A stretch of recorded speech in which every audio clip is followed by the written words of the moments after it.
சிந்தாமணி ரோகிணி 2 பேரும் வசமா சிக்கணும் அப்படின்னு சொல்லி யாரெல்லாம் நினைக்கிறீங்களோ அவங்களாம் நம்ம வீடியோக்கு லைக் பண்ணிக்கோங்க. கேவலம் ஒரு ஆர்டர். ஸோ அந்த ஆர்டருக்காக நம்ம ரோகிணியோட வேலை என்ன அப்படின்னு பார்த்தீங்கன்னா, சிந்தாமணிட்ட சொல்லி நம்ம மீனாவோட கடையவே காலி பண்ண வச்சிருக்காங்க. அது சீக்கிரமே உண்மை என்ன அப்படின்றத நம்ம முத்து கண்டுபிடிக்க போறாரு. அந்த உண்மை என்ன அப்படின்றத கண்டுபிடிச்சாலும் அவர் ஆசைப்பட்ட மாதிரி இவங்க வந்து ரோகிணி மாட்டுவாங்கன்னு நினைக்கிறீங்க? கண்டிப்பா ரோகிணி மாட்ட மாட்டாங்க. ரோகிணி தப்பிச்சிருவாங்க. ஆனா சிந்தாமணி மாட்டிக்கிடுவாங்க. சரி, சிந்தாமணி மாட்டிக்கிட்டாங்க, என்ன நடக்கும்னு நினைக்கிறீங்க? தொழில் போட்டினால அவங்க பண்ணாங்க அப்படின்னு சொல்லிட்டு அவங்க பேர் மட்டும் தான் வெளியே வரும். ரோகிணி பேர் வெளியவே வராது. ரோகிணி இந்த விஷயத்துல இருந்து அவங்க தப்பிச்சிருவாங்க. ஆனா நம்மளோட ஆசை ரோகிணி மாட்டணும் அப்படின்றதான். பட் அவங்க மாட்ட மாட்டாங்க.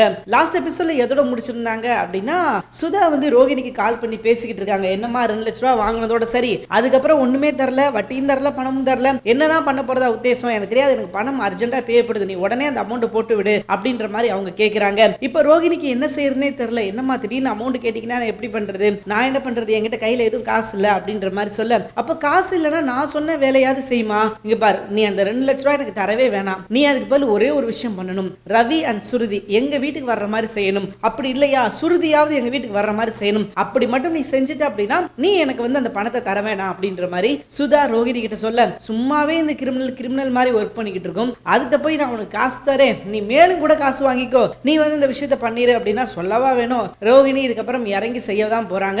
சோ ஆனா ரவி சுருதி அவ்வளவு ஈஸியா இவங்களால பிரிக்க முடியுமா அப்படின்னு கேட்டீங்கன்னா வாய்ப்பு கிடையாது. ஏன்னா 2 பேரும் ஒருத்தர் நல்லா புரிஞ்சவங்க. முத்து மீனா விட அவங்க 2 பேரும் நல்லா புரிஞ்சவங்க அப்படின்றதுனால பயங்கர சட்ட சிக்கல் இருக்குது இவங்க இந்த விஷயத்த பண்றதுல. ஆனாலும் அவங்களுக்கு இப்போதைக்கு பணம் தேவை, பணம் கேட்கறாங்க அப்படின்றதுக்காக கண்டிப்பா அவங்க செய்யதான் போறாங்க. இப்போ ரோகிணி இந்த வீட்டுக்குள்ள இருக்கிற வருது எல்லாருக்குமே டேஞ்சர் தான். முக்கியமா முத்து மீனாவுக்கு பயங்கர டேஞ்சர். ஏன்னா இவங்க வந்து சாதாரண மனுஷியே கிடையாது. இவங்க வந்து ஒரு பேய்னு சொல்லலாம். சோ அந்த அளவுக்கு பாத்தீங்கன்னா இவங்களோட மோசமான கேரக்டர் அந்த குடும்பத்தையே செதைச்சிரும். சோ எவ்வளவு சீக்கிரம் முடியுமோ அவ்வளவு சீக்கிரம் ரோகிணியோட உண்மையான முகம் என்ன அப்படின்றத கண்டுபிடிச்சு அவங்களை அடிச்சு துரத்திட்டாங்கன்னா இந்த குடும்பத்துக்கு நல்லது. இல்ல அப்படின்னா இந்த குடும்பம் அடுத்தடுத்த அசிங்கத்தையும் அவமானத்தையும் சந்திச்சுக்கிட்டே தான் இருக்கும் கடைசி வரைக்கும். சோ இது நடக்க கூடாது அப்படின்னு தான் நம்ம ஆசைப்படுறோம். கண்டிப்பா முத்து மீனா இதுக்கப்புறம் கலங்கி இறங்கி இருக்காங்க. பார்க்கலாம் அவங்க கண்டுபிடிக்கிறாங்களா இல்லையான்னு சொல்லிட்டு. அண்ட் இதுக்கடையில அல்லக்கை அருண்குமார் வேற அவன் என்ன சொல்லிக்கிட்டு இருக்கான் அப்படின்னா, நான் தான் இந்த விஷயத்தை செஞ்சு முடிக்கணும், முத்துவை செய்ய விட்டுறக்கூடாது, அதே மீறி முத்து இந்த விஷயத்தை செஞ்சானா அது அவன் செஞ்சது இல்ல அப்படின்ற மாதிரி சொல்லி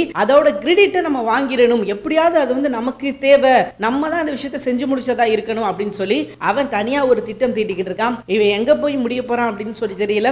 இப்படி வந்து அடுத்தவங்களோட கிரெடிட்டை எடுத்துக்கணும் அப்படின்னு சொல்லி நினைக்கிறவன் ஏற்கனவே ஒரு முறை அசிங்கப்பட்டிருக்கான். மீண்டும் அதே தப்பு செய்யாம இருக்கிறது அவனுக்கு நல்லது. செஞ்சானா அது அவனுக்கு தான் அசிங்கம். பார்க்கலாம் இவன் என்ன செய்யறான், எப்படி இதுக்கப்புறம் வந்து இந்த பிரச்சனை இருந்து வெளியே வர போறான், எப்படி மாட்ட போறான். ஏன்னா இப்ப வரைக்கும் பாத்தீங்கன்னா சீதா அவனை இன்னும் நம்பிக்கிட்டு இருக்காங்க. ஓகே அந்த வந்து நம்ம மேல உள்ள பாசத்துல பண்ணிட்டார் போல, அவன் அப்படிதான் சொல்லியிருப்பான். சீதாட்ட வந்து கடைசியா பண்ண சம்பவத்தை முத்து மேல பழி போட்டு சொல்லியிருப்பான். அப்ப மாட்டப்ப என்ன சொல்லியிருப்பான் அப்படின்னா, உன் மேல வந்து நான் மட்டும் தான் அன்பா இருக்கணும், வேற யாரும் எனக்கு அன்பா இருந்தா பிடிக்கல அப்படின்ற மாதிரி சொல்லியிருப்பான். ஆனா இந்த சம்பவத்துக்கு என்ன சொல்லி சமாளிக்க போறான்னு தெரியல. பார்க்கலாம். தேங்க்யூ ஃபார் வாட்சிங். இந்த வீடியோ உங்களுக்கு பிடிச்சிருந்துச்சுன்னா மறக்காம லைக் பண்ணிக்கோங்க. நம்ம சேனலை நீங்க இன்னும் சப்ஸ்கிரைப் பண்ணாதீங்கன்னா உடனே சப்ஸ்கிரைப் பண்ணிக்கோங்க. தேங்க்யூ.